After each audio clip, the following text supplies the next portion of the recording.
What if I told you that the person you are today, the one reading these words right now, is still carrying something that happened long before you had the words to name it?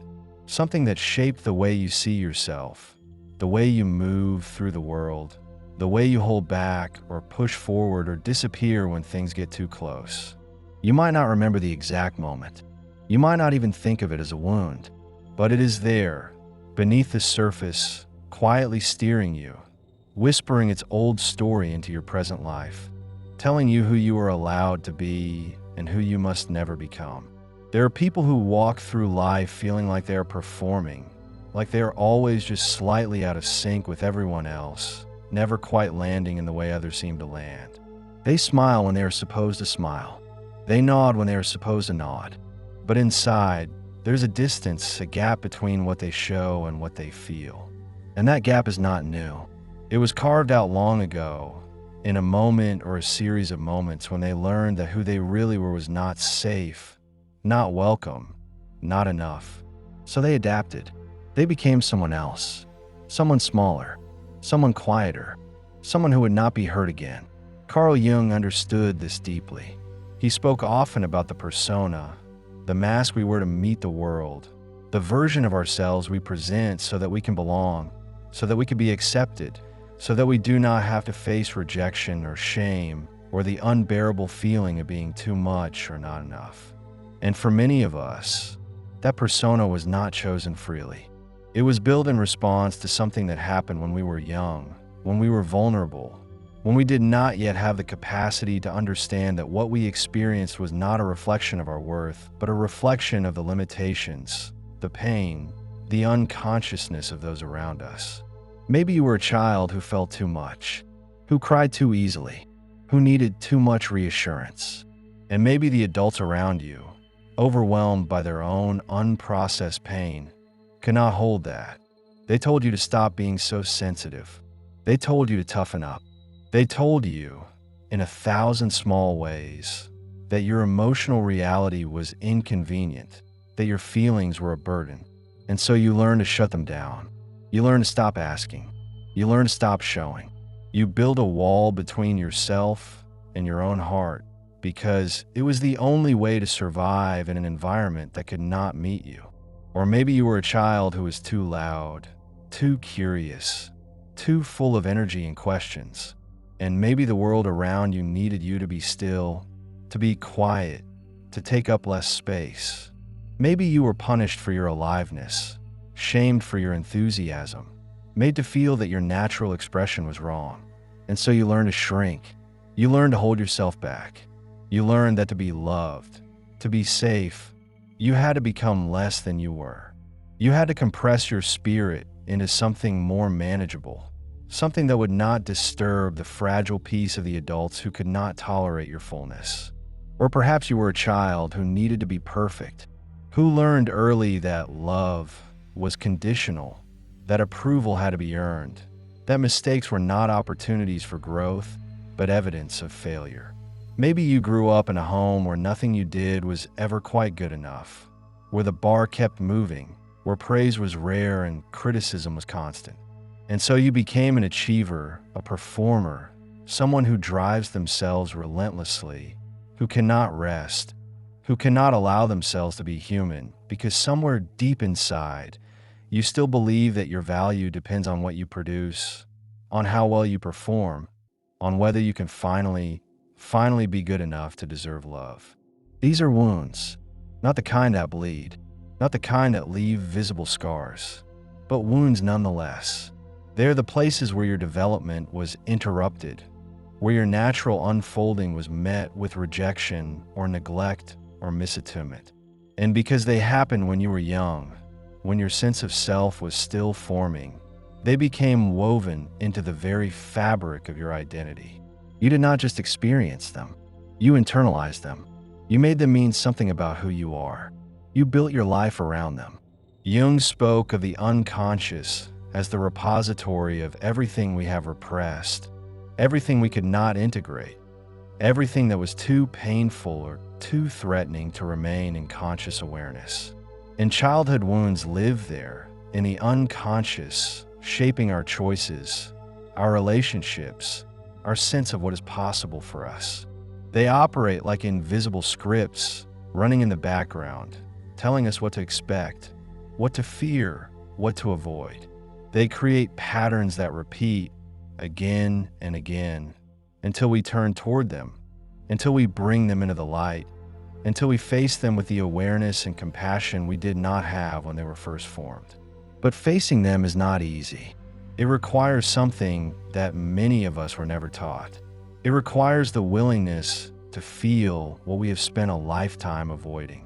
It requires us to go back, not literally, but emotionally, to those early moments of pain and to meet them with a different presence, a different understanding.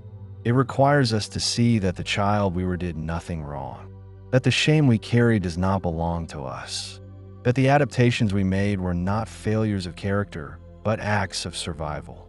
You see, when we're children, we do not have the cognitive capacity to understand that our parents, our caregivers, our teachers are flawed human beings carrying their own wounds, their own limitations, their own unconscious patterns. We experience their behavior as a reflection of our own worthiness. If they are cold, we believe we are unlovable. If they are critical, we believe we are defective. If they are absent, we believe we are not important. We take it personally because we have no other framework. We make it mean something about us because we do not yet understand that it was always about them, about their capacity, about their own unhealed pain. And so we grow up carrying these beliefs as if they are facts.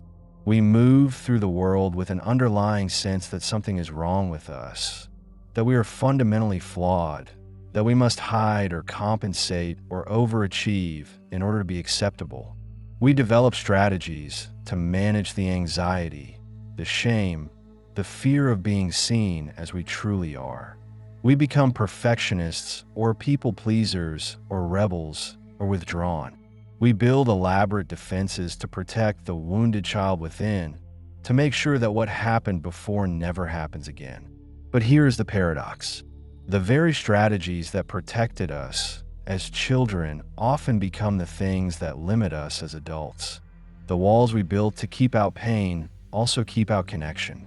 The perfectionism that earned us approval also prevents us from being authentic. The withdrawal that kept us safe also keeps us isolated. The people-pleasing that made us lovable also makes us invisible. What once served us now confines us.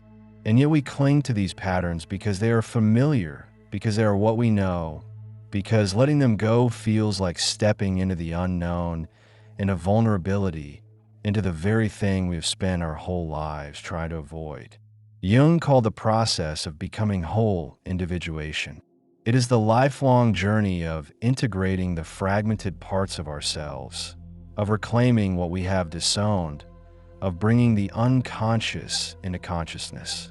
And at the heart of this process is the work of facing our wounds, of turning toward the pain we've been running from, of meeting the child within who is still waiting, still hoping, still carrying the burden of those early experiences. This is not about blaming our parents or dwelling in victimhood.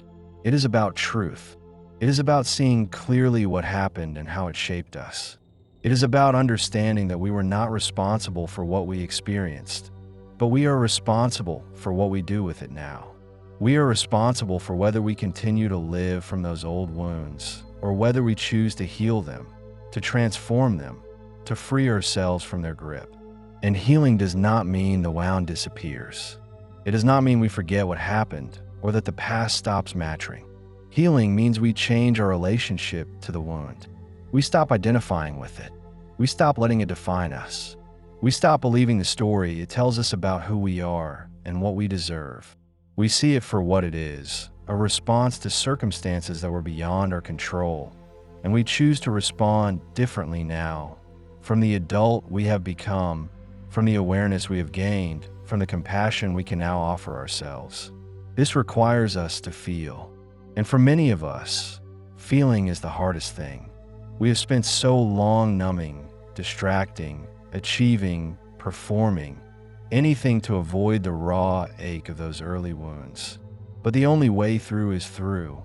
The only way to release the pain is to allow it, to sit with it, to let it move through us without resistance, without judgment, without the need to fix it or make it go away, to hold ourselves in those moments the way we needed to be held then, to offer ourselves the presence, the validation, the tenderness that was missing. And as we do this, something shifts. The wound begins to soften. The grip loosens. We start to see that we are not the story we have been telling ourselves. We are not the shame, the fear, the inadequacy. We are the one who can witness those things, who can hold them with compassion, who can choose to act from a different place. We begin to reclaim the parts of ourselves we had to hide, the sensitivity, the aliveness, the imperfection, the need. We begin to see that these are not flaws but aspects of our humanity, and that they were always worthy of love, always deserving of care. Jung believed that the unconscious is not just a place of repression, but also a place of potential. That within the darkness, within the wounds, within the parts of ourselves we have rejected, there is also gold. There is energy, creativity, vitality waiting to be reclaimed. When we face our wounds, we do not just release pain. We also release the life force that was bound up in defending against that pain. We free ourselves to live more fully, more authentically, more aligned with who we truly are. But this work is not linear. It does not happen all at once. It is a process of returning again and again to the places that hurt, each time with a little more awareness, a little more compassion, a little more capacity to hold what we find there. It is a spiral, not a straight line. We revisit the same themes at different depths, peeling back layers, discovering new dimensions of the wound, integrating more of ourselves with each pass. And it is not work we can do alone, not entirely, because the wounds were relational, formed in the context of our early relationships. They often need to be healed relationally as well. We need others who can see us, who can hold space for our pain, who can reflect back to us that we are not too much, not too little, not broken. We need therapists, mentors, friends, partners who can offer the attunement that was missing, who can help us learn that vulnerability is not dangerous, that connection is possible, that we can be loved as we are. This is why the wound keeps showing up, not to punish us, not because we're doing something wrong, but because it is asking to be seen, to be heard, to be healed. It shows up in our relationships, in the patterns that repeat, in the triggers that catch us off guard, in the moments when we react in ways that feel disproportionate, that feel like they belong to a different time, a different version of ourselves. And each time it shows up, we have a choice.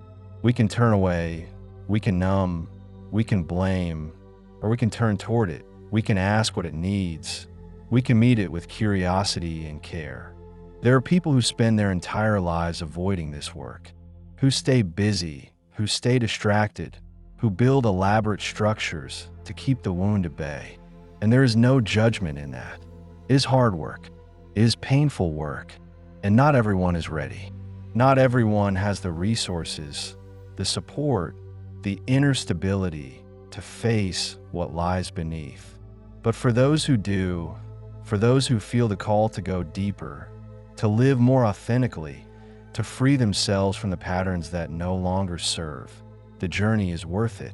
Not because it is easy, not because it promises happiness or success or any external reward, but because it offers something more fundamental. It offers the possibility of coming home to yourself. And coming home to yourself means accepting all of it. The parts you are proud of and the parts you are ashamed of. The strengths and the vulnerabilities. The light and the shadow.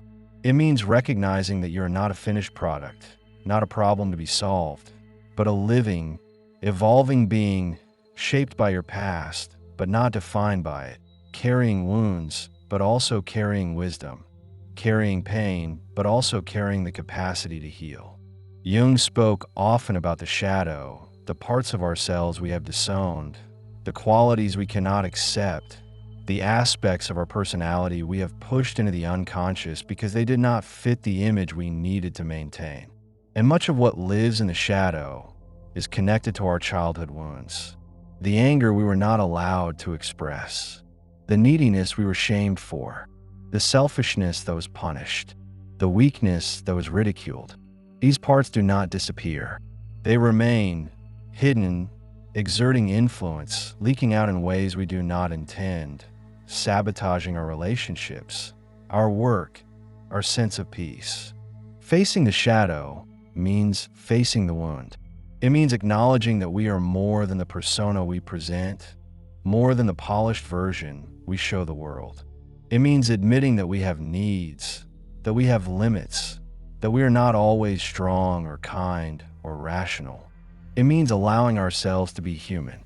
And for many of us, that is terrifying because we learned early that being human was not acceptable, that we had to be more, had to be better, had to transcend our vulnerability in order to be loved.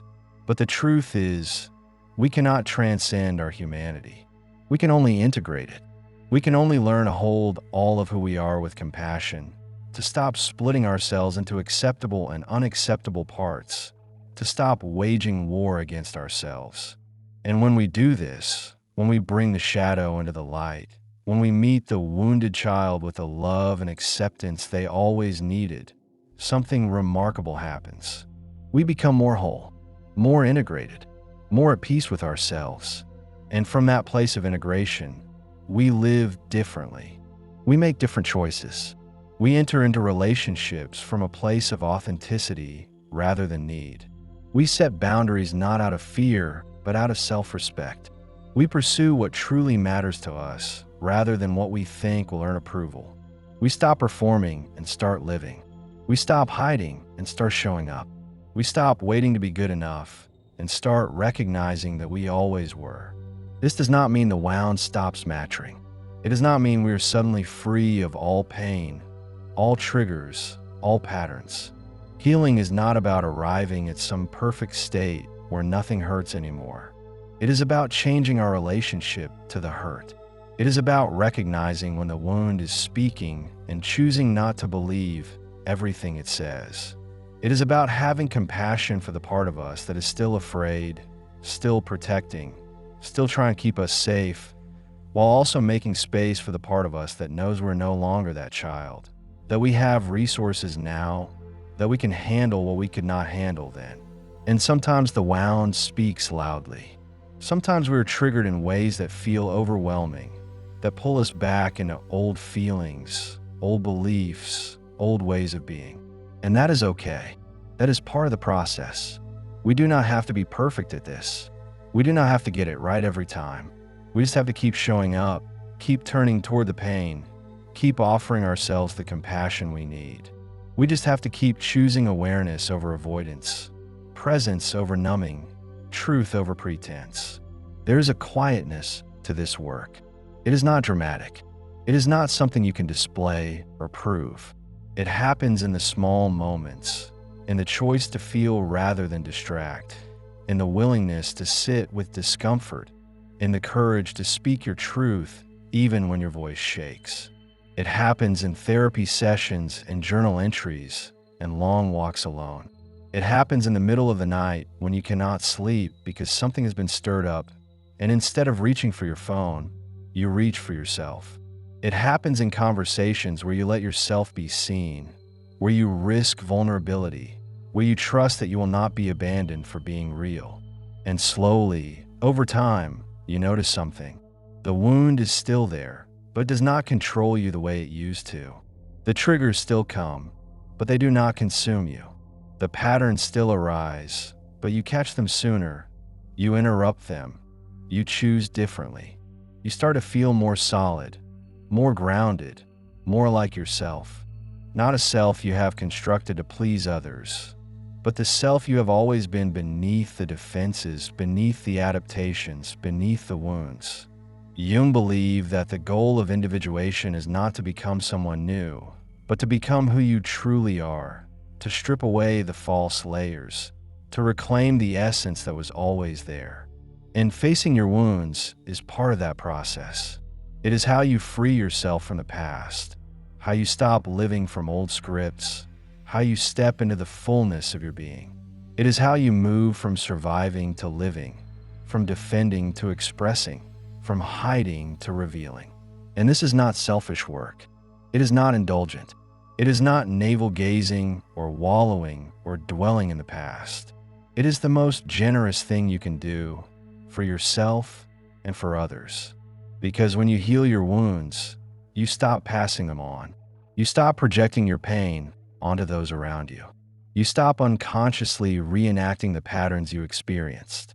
You stop demanding from others what you needed as a child and start giving it to yourself. And from that place of inner fullness, you can show up in relationships with more presence, more authenticity, more capacity to love without conditions, without demands, without the need for the other person to fix what is broken inside you. Your wounds do not make you broken. They make you human. They are the places where life touched you, where you were shaped by circumstances beyond your control, where you learned to adapt in order to survive. And now, as an adult, you have the opportunity to revisit those places, to bring consciousness to what was unconscious, to offer healing to what was hurt. You have the opportunity to change the story, not by denying what happened, but by refusing to let it define you, by choosing to see yourself through a lens of compassion rather than shame, by recognizing that you are more than your past, more than your wounds, more than the strategies you developed to cope. And as you do this work, as you face what you have been avoiding, as you turn toward the pain with courage and care, you may find that the wound becomes a source of wisdom, that the very thing you try to hide becomes a doorway to deeper understanding, to greater empathy, to a more authentic way of being. You may find that your sensitivity, once a source of shame, is actually a gift, a capacity to feel deeply, to connect profoundly, to perceive what others miss. You may find that your need, once a source of fear, is actually a sign of your humanity, a reminder that you are not meant to do this alone. That connection is not weakness, but strength. You may find that the parts of yourself you rejected are the very parts that hold your aliveness, your creativity, your uniqueness. And as you reclaim them, as you integrate them, as you allow them to be part of who you are, you become more whole, more real, more fully yourself. You stop living in fragments and start living as an integrated being. You stop performing and start inhabiting your life. You stop waiting for permission and start giving it to yourself. This is the promise of facing your wounds. Not that the pain will disappear, not that you will be fixed or perfected or free of all struggle, but that you will be free of the illusion that something is fundamentally wrong with you, that you will be free of the belief that you must hide or compensate or earn your worth, that you will be free to live from a place of authenticity, to make choices that align with your true self, to build a life that reflects who you are rather than who you think you should be. And this freedom is quiet. It is not loud or flashy or obvious. It is the freedom to breathe more easily, to feel more at home in your own skin, to move through the world with less fear and more trust. It is the freedom to be imperfect, to make mistakes, to need others, to ask for help, to rest, to change your mind, to not have all the answers. It is the freedom to be human. So if you are someone who has been carrying wounds for a long time, who has been living from patterns that no longer serve, who has been feeling the weight of something you cannot quite name, know this. You are not broken. You are not too much or not enough. You are not a problem to be solved. You are a person who experienced pain and adapted in order to survive. And now you have the opportunity to heal, to integrate, to become whole. Not by fixing yourself, but by facing yourself. Not by transcending your humanity, but by embracing it. Not by becoming someone else, but by becoming more fully who you have always been. The wound is not your enemy. It is your teacher. It is the place where your growth is waiting. And when you turn toward it, when you meet it with compassion, when you allow it to speak and to be heard, you open the door to transformation. Not the kind that happens overnight, not the kind that is easy or comfortable, but the kind that is real, that is lasting, that changes you from the inside out. And you do not have to do this perfectly.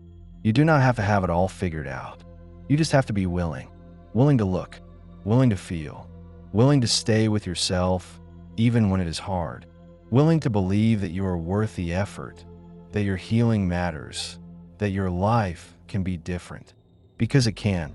Not because you will suddenly become someone else, but because you will finally become yourself.